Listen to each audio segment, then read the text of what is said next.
Shalom, welcome to the Jewish View. My name is Rabbi Nachman Simon with the Chabados of Delmar, and together with my co-host Mark Ronich of jbiztechphilly.com and Statewide News Service. Right, and it's great to be here, thank you. And we have a special guest. You know, school is back in session, and we want to do a back-to-school episode of the Jewish View. So we invited Cathy Lewis, the president of the Schenectady City School Boards, to be our guest. Excellent. So welcome to the Jewish View. Thank you. Appreciate being here. So how will this... Mark wants to sign up for school already. Can you do. sign him up over here? Well, our continuing education flyer just came out today, so I have a feeling that we could probably enroll you. That is a Jewish concept. We're on the Jewish View, continuing education. A lot of kids just saying, maybe we can talk about what you offer in the continuing education, but you know, I'm done with school, I'm done with college, goodbye, good luck. And that's not a Jewish attitude, and I don't think it's... I always emphasize at commencement that it's the start of lifelong learning. Mm-hmm. Right. And that's, I think, an important part. So if you had to give the state of the schools address for the city of Schenectady, what is the state of the schools in Schenectady? I'm very excited about the progress that we've made in the city school district. In the 4 years that I've been involved with the Board of Education, I've just seen that progress. I see some real emphasis on our equity and on our academics, and emphasizing reading, and we're getting more procedures in place and more emphasis on children's and kids' issues. Well, because 4 years ago you were really hurting. You had a problem with the superintendent, you had a problem with budget, you had problems left and right, you were cutting and... I don't want to give the impression that our problems are gone. No. But because as you've probably heard and read, we feel very shorted in terms of the finances, in terms of the budgetary considerations. There are only 13 school districts out of 670 or so in the state of New York that that actually educate children for less money than we do. And that's pretty interesting. We figure we're about $62 million shorted from what the state says we should receive each year. But you know, we've been addressing this. We've been doing those cuts, and unfortunately, because we do have a needy population and we need the services. So. Well, in the 2014-15 budget that was approved, it was you cut this budget by $3.5 million. Is what it was in that neighborhood, yes. And then the cut means 40 jobs were lost, electives were cut, and class sizes increased. It's actually, I believe it was more than 40 positions. It was probably 40 professional staff, teachers. I don't mean to burst your bubble. I know that you're very positive and you like to say good things, and we all want to see good things for the Schenectady schools, but when you hear things like this, you know, how much progress was there really made? Yeah, that's the interesting thing. I mean, I'm sitting here combining. I don't live in Schenectady, but you cut staff, but you make things better. What's the magic formula?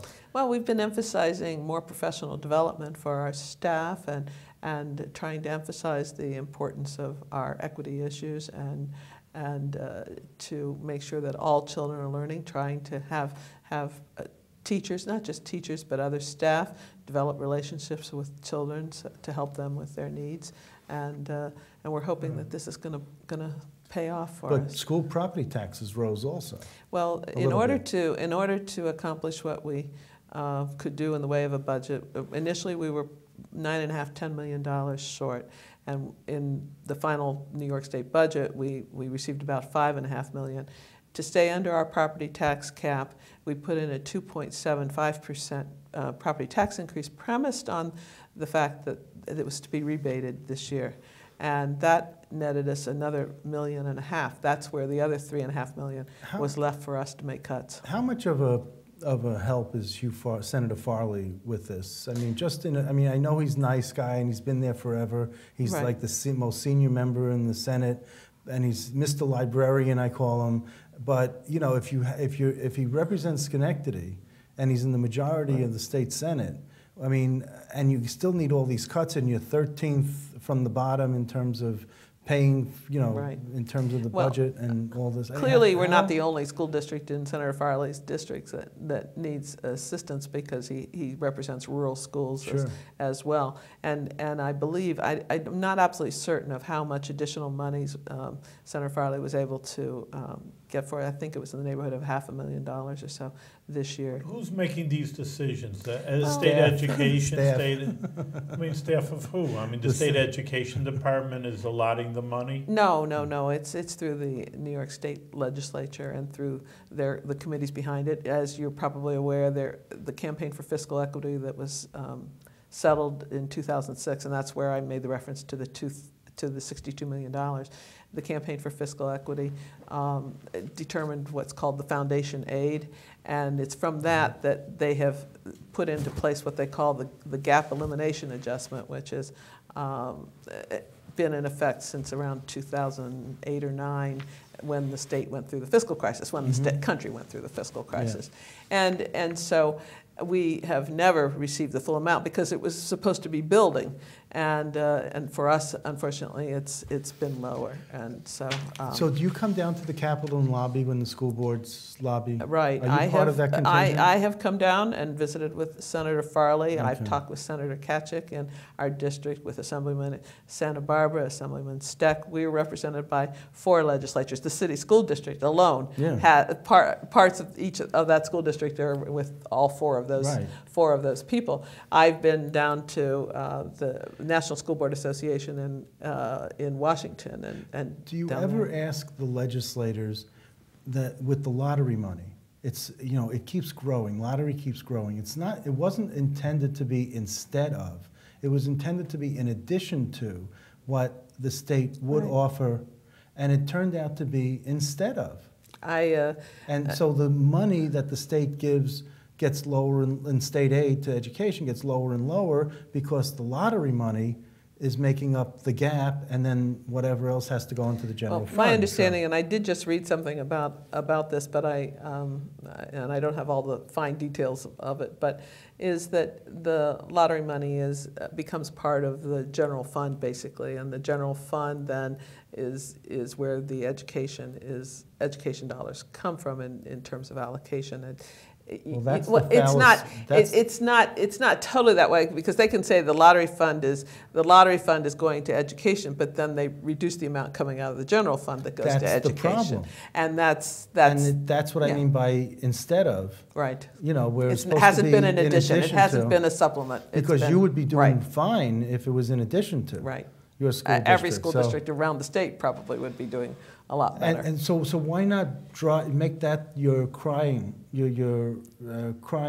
message? I think because it's pretty complicated. I mean, we've been advocating for the monies, on our basis, but they all have the impression that if they were to give Schenectady more, they'd be taking away from someplace else in their district, and no one wants to do that. So I think it's a fine line that we walk in regard to this I would advocacy. just be curious. We've been if I was in your shoes, we've been shaking the trees. I couldn't be school board president, because I would be screaming from the rooftops that this lottery money is being misused. And it should be, for our kids' education and for what we want, for our kids to learn, and everything that we need for the kids to learn, the music, the sports, and the basics of reading, writing, and arithmetic. I guess I'll say that I'm not sure it's totally effective for a school board president to shout that from the rooftops, as you're saying, because there has been a pronouncement at one point that school board members are only trying to make their jobs easier if they're doing that. We really need our parents, we need our citizens, we need everyone else to do a lot of this advocating. That the difficulty is that there's an impression that we're trying to make our jobs easier and not avoiding the cuts, avoiding the reductions. But the School Musicians Association comes up and with their bands, and they lobby, and you have a constant flow of different types of education. And we've been here. We've had teachers here, I mean, you know, the New York State United Teachers have been pretty much on the page with some of the reductions that we have. We've had teachers here. We've had different advocacy groups. We've in general not used our young people, although we've had some government classes come over to do some advocating, but we've not used our young people because we feel it's important for them to stay in school. What kind of programs are, you know, like getting down to the nitty-gritty Well, that are being cut that because of the lack of funds? In, I mean, what are the kids being, so to speak, what are they losing? There are the core programs, of course, that we have to do, the ones that are required for Regents exams and so on. So we weren't kidding this spring when we were talking about the necessity possibly of reducing our music programs, cutting some of that in half, our sports programs, our arts. We have a very prominent arts program, and I mean, for example, in theater arts and so on. We do some wonderful productions throughout our school district, but specifically at our high school.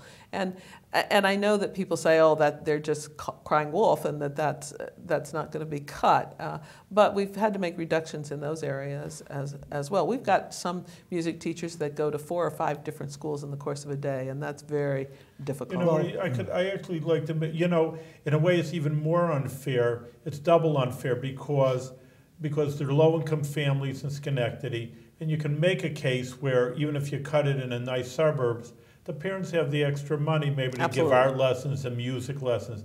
But these kids, if they're in low-income families, there's no extra money to go out and get a music lesson for these kids. That's what I'm saying. So when they get cut, they're zero, and maybe if you cut in a nicer area, you know, the parents will make do. That's absolutely the case, and we recognize that. We recognize the value that those activities, the sports, the music, the arts, and so on, those are programs that keep children in school a good many times.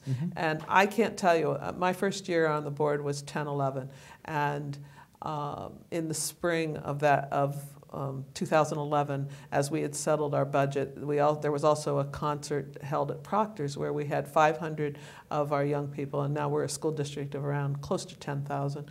We had 500 of our young people do a strings concert. I had tears in my eyes because it was just so emotional for me to watch these children, watch their teachers, know that year we had not had to make any cuts to the music program, and we and here they were performing, and I'm talking about the elementary, the middle school, and the high school, performing at their respective levels. 500 children, most of whom are using violins or violas or cellos that have been donated yes. that have been rehabbed or refurbished or whatever the appropriate word is by Friends of Music through donations and so on that they receive, and that's how we're offering music programs at this point. I knew someone who worked in the Schenectady school system and for the libraries, and she had to go around to like 3 or 4 different. You have Howe School, right? Howe School is our pre-K and kindergarten. Right. So it was right there, now. And then. There were a couple of other schools. Librarians is one of the programs that is not mandated. And we've had to take some reductions in that area as well. Yeah. You know, and that should go to the heart of Senator Farley, because when you got to cut what it's dear to him, then that should make him mad in his home school district, that he should be able to refund, get that money back. I believe we had a 16 or 20-page workbook that we met with community members and so on, over 200 people from the community in our budget development, and we had pages and pages of proposed areas where we could make cuts, things that weren't mandated, and even some things that were, and we could try to shift some things. And unfortunately, the kindergarten was one of the things that we even talked about doing. That would have saved us probably $1.5 million to cut our kindergarten. But does it make sense? Does it make sense to have pre-K programs, which we do have, and then miss kindergarten and put them in first grade? No, we'd lose that whole year. Mandatory universal pre-K is not. And we don't have it. We probably have it for. I think it's around 400 children right now, but that's about half of our kindergarten Sure. each year. So. You know, I just always look at, and Mark brings in many officials, and we've had from Schenectady also, but really it's a common issue. And what the issue is just that it's not a matter, oh, the kid didn't get art lessons, or this child didn't get music lessons, or half of kindergarten. But, you know, like it has ramifications throughout society.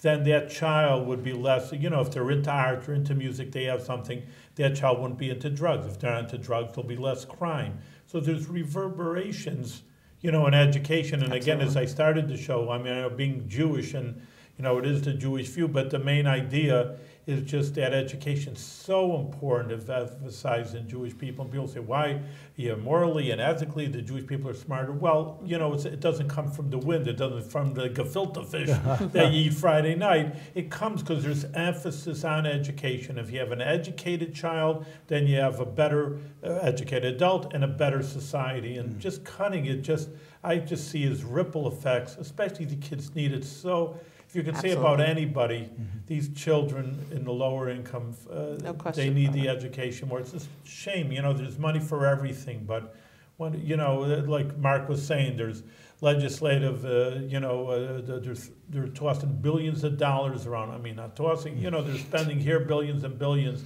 And to me, this is one of the most important, the #1 issue, and they just know how to lottery. Well, and the play governor games says with he's the lobbyist for children. Yes. Well, I think they got to change lobbyists, maybe. I mean, I don't know. I mean, look at what's happening. You know, but what's your background, Cathy? My background? Were you a teacher? Or? No, not at all. I was a math and German major in college, and I worked for General Electric Company for 43 and a half years. I retired just You started young. a year and a half. I started when I was 2. Yeah. A year and a half ago, I just retired, and I worked in the corporate tax department of General Electric. So your background is in accounting, numbers, finance. You're a numbers geek. Or? Absolutely. I think that's one of the reasons that people approached me about running for school board in 2010 is that I had the financial background for this. Well, I wanted to. Do you get a sense that do you have an idea where there's a sense of apathy towards the Schenectady schools within the city, within the parents? A sense of apathy? Yeah. No, well, we obviously, as most urban districts, would like to have more parental engagement. But we recognize that our parents have sometimes some very dire concerns as to where their house will be that night, or where they'll be sleeping, where food will be coming from, where there are matters of employment and those various health issues and so on. We've done in the community what's called Bridges Out of Poverty, looking at just difficulties with things such as public transportation, getting to and from places. We recognize that many of our parents may not have had good school experiences themselves, and so on. But we're trying to engage our parents more in their children's education. The reason I ask is because you had 3 open seats on the school board, and only 2 people ran. 2 candidates, right. So that was a surprise to me, yes. And who filled the 3rd one? Because it would be either write-in or be an appointment. So how did that eventually get resolved? Well, in our case, because we were having the election, it was a write-in vote. Trying to remember, I think we had 800 and some write-in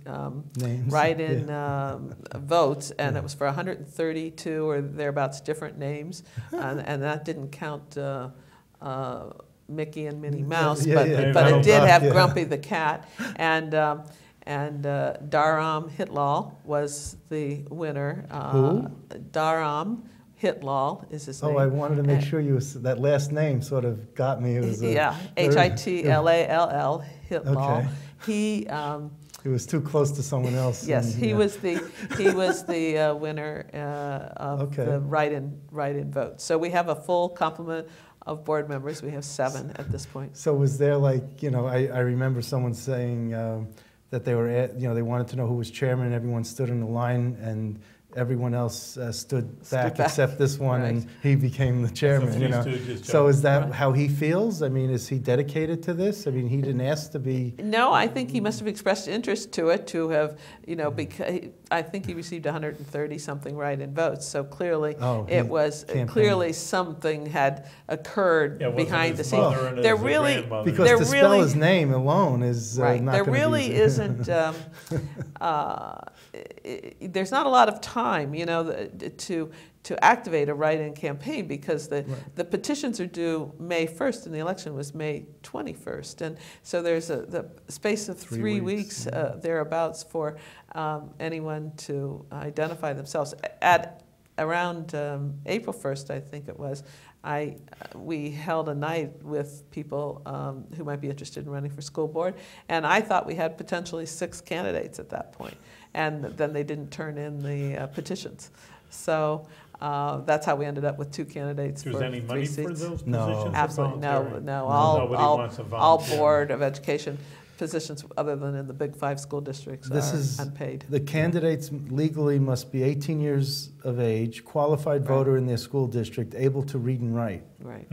And according to the School Boards Association, effective school board members need to be effective communicators, consensus builders, community participants, decision makers, information processors, leaders, and team players. Well, if you're a leader, how can you be a team player? Because you're leading.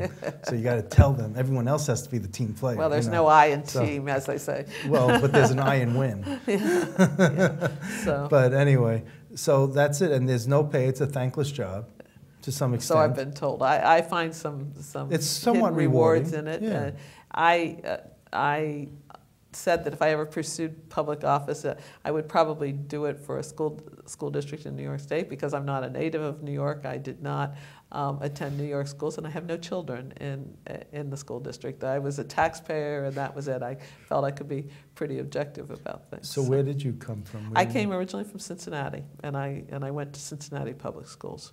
And So then to Schenectady? I came to Schenectady from college, yes, Okay. to work for General Electric. To work for General Yeah. Electric, okay. Yes. Mhm. Let me ask you, the 2 other biggie issues, and it is connected with schools, is drugs and crime.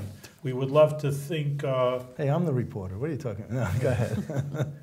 There's nothing We do rabbinic. so many shows, Mark, over here that he's rubbing off on me. Maybe I'll make you a rabbi soon. No. Yeah. In any case, but they are real issues.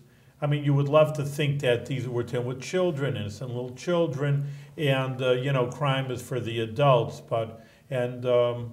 Drugs are even say there's obviously the high school kids go to 18, so they're not children even. Right. I mean, you can call them children, but they can do a lot of serious things. But now when you're talking about drugs, and you read reports even in the middle schools, even the younger, Yeah. and you have to deal with that. I mean, as a There, board president, I can't say that we've dealt directly with any problems of drugs. I think our social workers, I mean, as I said, we have staff that's more than just teachers, because we have social workers, we have physical therapists, we have all of these. But so I think that these people become aware of young people that might have those difficulties. I just received a letter just within the last week from some students who had attended a program, I believe, up at Dartmouth, and they were asking us to look at the matter of drug use in the high school. And so that'll probably be something we might talk about this fall. They were advocating, as part of the solution, random drug testing in the high school. Whether or not that's possible, or those are things we would have to explore. So I get the sense that crime is not a big problem in the Schenectady schools, or? Crime in what sense? I mean, we what have sense? a number. We have. Well, okay. So bullying, cyberbullying, and bullying. I mean, bullying is a crime. We have instances of things where that starts. We have more than our Do you share of have, superintendent hearings as a consequence. do you of have heroin's a big problem with law enforcement I have, out on the streets? and I know it is in the capital region. I have not heard of, I'm sure we have incidents of that in the schools. I have not heard of specific. Okay. So do you have the instances. DARE program in the schools? We did have DARE for many years, but DARE became very controversial, and so DARE in Schenectady has more. not been happening the Okay, last so half do you have dozen any years. charter schools in Schenectady? We do not have any specific charter schools within the Schenectady area right now, but we Okay. do have young people who attend the charter schools here in Albany. What's your view on charter schools? I think that charter schools have a place, but I don't think that I don't think they're funded correctly in New York State. I think that's one of the difficulties. I think that charter schools are, I'm going to say, let off the hook in terms of the children that can attend them. I mean, we need to educate all children with special needs and children with behavioral difficulties and so on. And charter schools oftentimes are extremely selective. That leaves the school districts with the responsibility of educating these children. And so, you know, that makes a difference. I'm not sure that their performance has indicated that they are doing much better than What about, public let's just schools. say, performance? What about dropout rates? You know, from high Well, school. let me I tell, know- this year, I mean, it's interesting. The only thing we could account for, we looked at this year in Schenectady, 13, 14, and our attendance really skyrocketed this year. Very good. And what we can attribute that to is that we have free lunch and free breakfast and lunch for every person, every child in our school district. And we will have that again here So when you say in 14, 15. When you say skyrocket, what is that? We went from something like 72% up to 90, 91% Of what? in terms of the attendance on a more or less regular basis. Oh, so you have We track our attendance. so you have 9% that really are delinquent. Probably in that neighborhood, yeah. So the you have food is truant doing it. It's truant interesting. officers that go after them. We have an It's attendance. like the old days. We don't have truant officers per se, but we have an attendance person within the district. Really? And so on. And they go knock on the door and say, They "Why aren't have. you in school?" They have. It's my understanding that they have. Yeah. Yeah, but it's interesting. Food. The point is, food brings That them in. seemed, from our Board of Education vantage point, we couldn't identify anything else that had so significantly changed. We also have a backpack weekend program, Backpack for providing food to children. How do That's you? excellent. You've been through what? 3 superintendents while you? Two while I've been there. Yagilski. Yes, John Ely- Yagilski so was our Ely- interim, and then Larry Spring is our Okay, superintendent. so currently. so you came after I Ely. came as Ely was leaving. Yes. Okay, so looking at what the mess you found, and Yagilski, try to clean things up, and then moving on to Larry Spring. What's your assessment? You like the superintendent? You like what? Well, things are as a going? person who was involved in hiring him, we're very Well. pleased with him. His emphasis on and an identification of this underfunding, for one thing, has been important, but the emphasis on equity issues, on the fact that we need to respect the fact that socioeconomic factors and special needs and should not be differentiate, should not determine how a child is important. And I'm not saying it as well as he does. He's a nice guy. We had him on the show. He's a nice guy. And I just wanted to get your assessment of whether there's something going on behind the scenes that I just didn't know about. We've made significant changes. He has, and so on. I mean, the board is only really responsible for hiring the superintendent, but of course we approve all of the other hires and this kind of thing. But we've had significant changes in our district leadership team, Right. and I think that people are better? getting the procedures together and When you say you had all these changes, kinds is of it changes for the better? Yeah, well, absolutely. All right. Absolutely. I'm just Absolutely, we've had people who've retired and other people who resigned and that sort of thing. So I think we have a very good group of people. Okay, and Common Core, quickly, you like Common Core? It's still... I think Common Core for the Schenectady School District has represented an approach that can be delivered with the rigor that we did not necessarily have in our school district. And we actually had some positive results out of the testing that's happened with Common Core. And so you're a fan? At this point, I'd say, and my understanding is that people generally like the standards. They didn't like the rollout. Okay. And in terms of the... and you go along with that? And I do. Okay, good. That's what we want. We're out of time, that's why. Okay. You know, just to end off on a good note, but Cathy, that, you know, you say things are better, but it's not a magic wand, and it's the people behind it, and you're included, of course, and one of the top people. So you say good job to you there. You're doing a good job in Schenectady and helping children, which is, like I say, probably the most important job really in the world, is educating children. Right. And you should continue with success with good health. Yes. Thank you very much. All the best of success. Thank you.